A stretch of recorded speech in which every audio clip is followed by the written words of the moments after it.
আসসালামু আলাইকুম। আজকে আমরা এসেছিলাম সেই ধুনুটে, এবং ধুনুটের এক্স্যাক্টলি জায়গাটার নাম আমরা জানি না।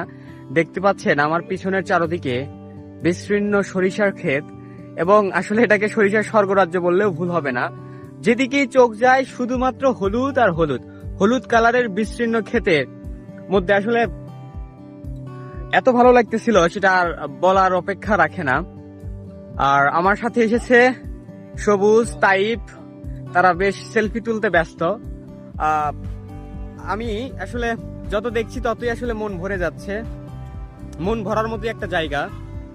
আর সরিষা ফুলের যে একটা স্নিগ্ধ সুবাস, সেটা আমরা বেশ ভালোভাবেই বুঝতে পারতেছি।